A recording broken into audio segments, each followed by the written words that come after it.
The following stories that you are about to hear are true as true can be. Viewer discretion is advised. Guests on C.U.P Tales do not necessarily reflect those of the Lost Souls or the Vibes Broadcast Network.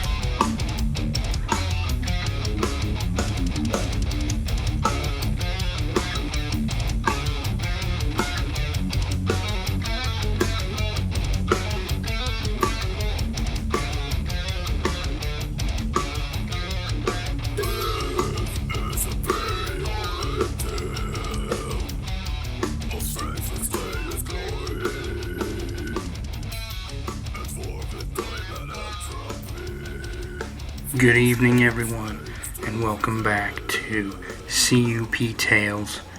I have some really good stories for you tonight, but the first one I want to start with is the story of Barney and Betty Hill. Barney and Betty Hill were an American couple who claimed they were abducted by aliens in a rural portion of the state in New Hampshire. It was roughly around September 19th, 1961. It was the first widely publicized report of an alien abduction in the U.S. So I'm just going to read through this story here, just so I don't miss any information. So, according to a variety of reports given by the Hills, the alleged UFO sighting appeared on September 19th, 1961, around 10:30 p.m. The Hills were driving back to Portsmouth from a vacation in Niagara Falls and Montreal, just south of New Hampshire. Betty claimed to have observed a bright point of light in the sky that moved from below the moon and the planet Jupiter. While Barney navigated the road that they were on, Betty decided that she was observing a falling star, only it moved upwards. Since it moved in strange directions and it seemed to get bigger and brighter, Betty urged Barney to stop the car so they could get out and have a look at it. Barney stopped near an area there that he could pull off. Betty now has taken out a pair of binoculars, and she can see some strangely shaped craft flashing multicolored lights, and they travel across the sky. Because her sister and several years earlier had said that she had seen a flying saucer, like quote, end quote, Betty thought it might be what she was observing. Through the binoculars, Betty's now given them to Barney. He observes what he believes to be a commercial airliner traveling toward another area on its way to Montreal. But he changed his mind because, without looking, as if it had turned, the aircraft suddenly dropped down and it changed its direction. This observation caused Barney to realize that this was no plane. They quickly returned to their vehicle and drove who knows how far, right? The Hills claimed that they continued driving on this isolated road, moving very slowly, in order to observe the object as it came even closer. At one point, the object even flew above a restaurant and signal tower on top of a nearby mountain and came out near like a second, I don't know if you'd call it like a second hillside or a second mountain face. But Betty states that it was at least 1.5 times the length of the cliff profile of that area, which was roughly 40 feet, or would that be around like 11, 13 meters long, and that it seemed to be rotating. Now, I wonder if, like, rotating is like it's not just hovering, it's staying in one position and spinning in a circle. I guess that's what she was trying to describe. The couple watched as this craft moved all over, basically. Bounced back and forth, jumped up and down. It was constantly moving. It was never standing still. I said roughly about a mile south of where they were, the object rapidly descended. So it came down towards their vehicle, causing Barney to stop in the middle of this highway, this desolate road that they were on. The huge, silent craft hovered above them, roughly 100 feet in the air. That's about 10 stories. That's not super high in the air when you think of it that way. And it filled the field next to them with light. It reminded, it says here, it reminded Barney of a huge pancake. Carrying his pistol in his pocket, he stepped away from the vehicle and moved closer to the object. Using his binoculars again, Barney claimed to have seen about 8 to 11, humanoid figures who were peering out of the craft's windows, seeming to look at him in unison. All but one figure moved to what appeared to be a panel on the rear wall of the hallway that encircled the front portion of the craft. The one remaining figure continued to look at Barney and communicated a message telling him to stay where you are and keep looking. Wow, that is intense. Barney had a recollection of observing these humanoid forms, wearing glossy black uniforms and black caps, red lights on what appeared to be bat wing fins to telescope out of the sides of the craft, and a long structure descended from the bottom of the craft. The silent craft approached to what Barney estimated was within 50 to 80 feet overhead and 300 feet away from him, so roughly 30 stories away from him. Barney reported this to the National Investigations Committee on Aerial Phenomena. The investigator's name was Walter Webb, that the beings were somehow not human. Barney, quote, tore the binoculars away from his eyes and ran back to his car. In a near hysterical state, he told Betty, "They're going to capture us." He saw the object again shift its location to directly above the vehicle. He drove away at a high speed, telling Betty to look for the object. She rolled down the window and looked up. Almost immediately, the Hills heard a rhythmic series of beeping or buzzing sounds, which they said seemed to bounce off the trunk of their vehicle. The car vibrated, and a tingling sensation passed through the Hills' bodies. The Hills said that they then experienced the onset of an altered state of consciousness that left their minds dulled or numbed. A second series of beeping or even buzzing sounds returned the couple to full consciousness. They found that they had traveled nearly 35 miles, but had only vague, spotty memories of this section of the road. They recalled making a sudden but unplanned turn, encountering a roadblock, and observing a fiery orb in the road. Now, this next section of their story, it talks about what happens after they get home. So, Sorry I've been reading a lot of this, but I want to get this story correct. I didn't want to try and remember this and miss any of the details. So here we have, arriving home at about dawn, the Hills assert that they had some odd sensations and impulses they could not readily explain. Betty insisted their luggage be kept near the back door, rather than in the main part of the house. Their watches would never work again. Barney said that the leather strap for the binoculars was torn, though he could not recall it tearing. The toes of his best dress shoes were scraped.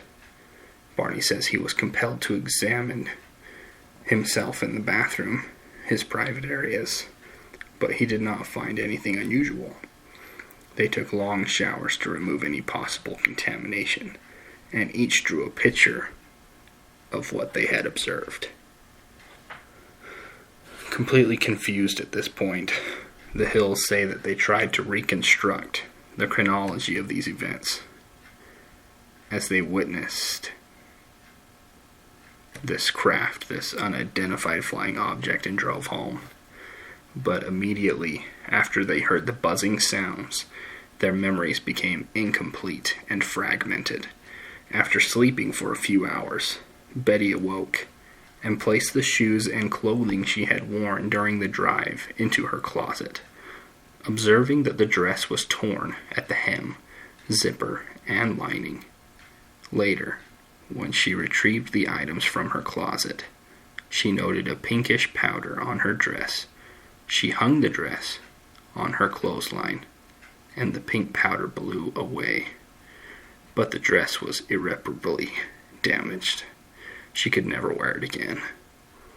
So, she threw it away. But then changed her mind, retrieving the dress and hanging it in her closet.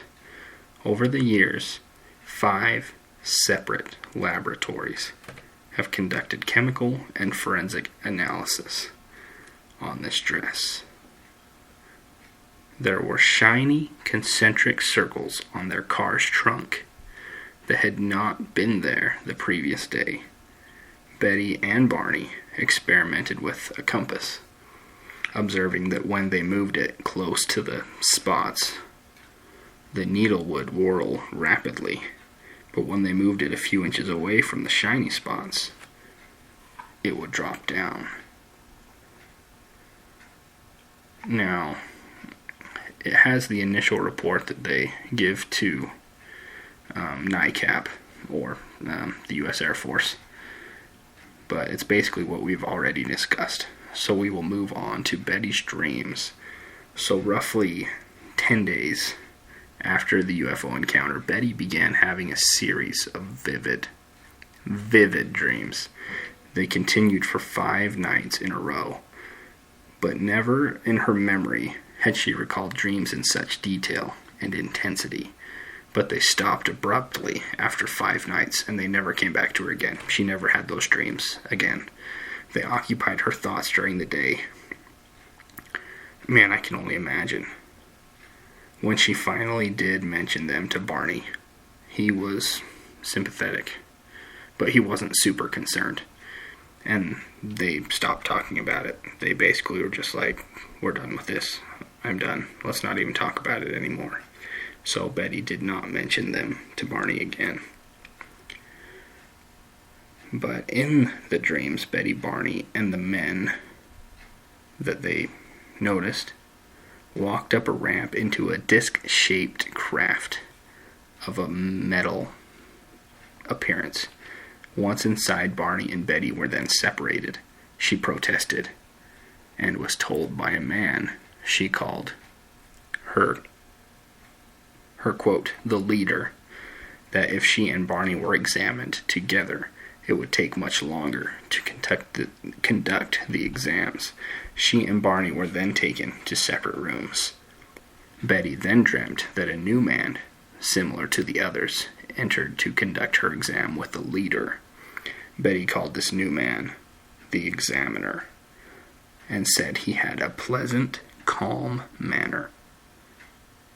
Though the leader and the examiner spoke to her in English, The examiner's command of the language seemed imperfect, and she had difficulty understanding him. The examiner told Betty that he would conduct a few tests to note the differences between humans and the craft's occupants.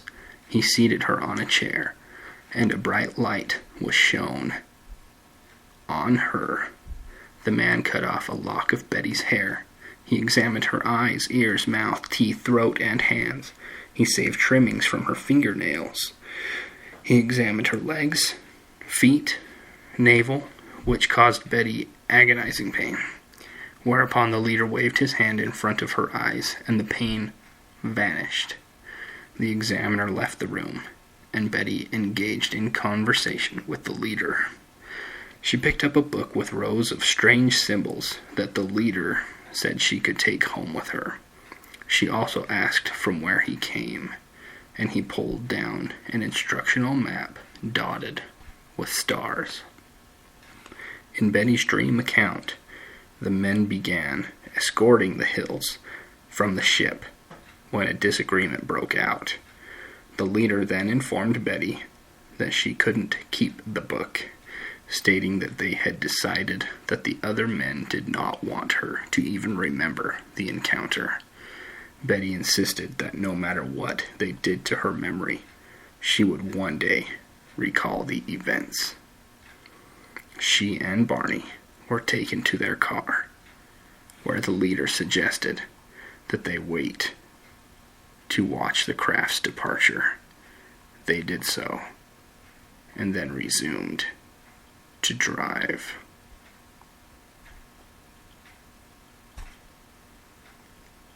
Now that's pretty intense. So later on, both of the Barneys were hypnotized, and they were, their recollections were taken down. So the guy that hypnotized them, his name was Simon. He hypnotized Barney first. His recall of witnessing these non-human figures was quite emotional, punctuated with expressions of fear, emotional outbursts, and just fear, in general. Barney said that due to his fear, he kept his eyes closed for much of the abduction and physical examination. So under the hypnosis, Barney reported that the binocular strap had broken when he ran from the UFO back to his car. He recalled driving the car away from the UFO, but that afterwards he felt irresistibly compelled to pull off the road and drive into the woods. He eventually sighted 6 men standing in the dirt road. The car stalled, and the 3 of the men approached the car. They told Barney to not fear them. He was still anxious, however. He reported that the leader told Barney to close his eyes. While hypnotized, Barney said, "I felt like the eyes had pushed into my eyes." Wow. Okay, we're going to move on to while Betty was under hypnosis. So, under hypnosis, Betty's account was similar to the events of her dreams about the UFO abduction, but there were also notable differences, mainly pertaining to her capture and release. The technology of the craft was different. The short men had significantly different physical appearance from that of her dreams. The sequential order of the abduction event was also different from Betty's dream account that she could remember herself. Barney's and Betty's memories in this hypnotic state were consistent with one another, but contradicted some of the information in Betty's dreams. Betty exhibited a lot of emotional distress. I imagine there was a lot of PTSD involved too, within her capture and her examination. Simon ended one session early because tears were flowing down her cheeks and she appeared distressed. Simon gave Betty the post-hypnotic suggestion that she could sketch a copy of the star map. that she later described as a three-dimensional projection, similar to what we know now as a hologram. Eventually she did what Simon suggested. Although she said the map had many stars, she drew only those that stood out in her memory. Her map consisted of 12 prominent stars connected by lines, and 3 lesser ones that formed a distinctive triangle. She was said that the stars connected by solid lines forming trade routes, whereas dashed lines were to less traveled stars.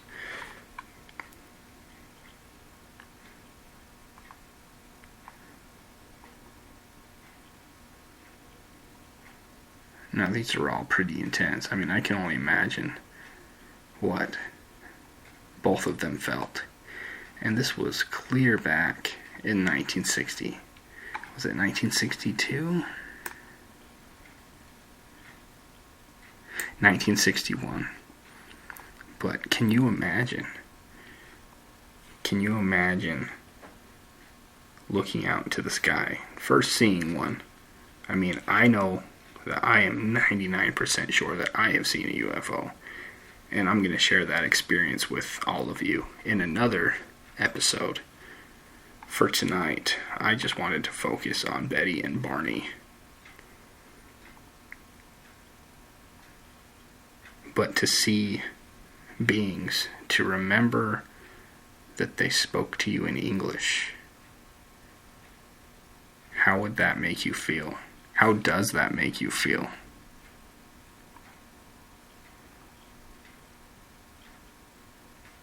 There's so much more that I want to read. There's so much more that I want to go over. I suggest any of you look up the Barney and Betty Hill story, the abduction story, and you can look at pictures of the map that she helped them put together. And it is intense, but all of the stars are their actual star names, so I wouldn't be able to draw a proper picture for you in your mind, but it almost looks like 3 of the stars from the Big Dipper. The part of the handle as it comes down to the cup and then moves down, but then there are multiple other ones, and it shows where the trade routes were established and where their standard travel routes were.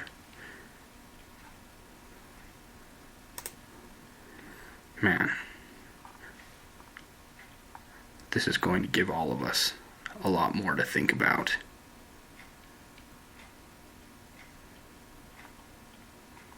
Again, this was the Barney and Betty Hill abduction story. This has been your host, Ben, with Lost Souls, coming to you with this new program, C.U.P Tales, cryptids, UFOs, and poltergeists. We share true stories and local stories, and we bring them to light so that other people can hear their stories too. Let's not ever let anyone forget Barney and Betty Hill. Thank you all for listening, and have a great night. And remember, there's no normal like the paranormal.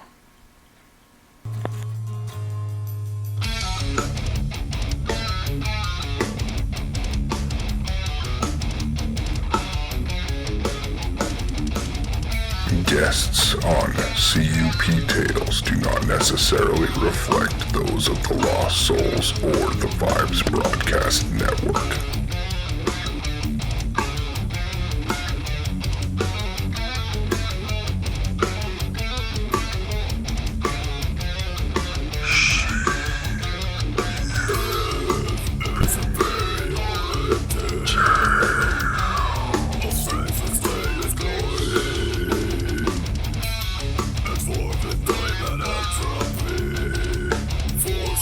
Flames to prevail.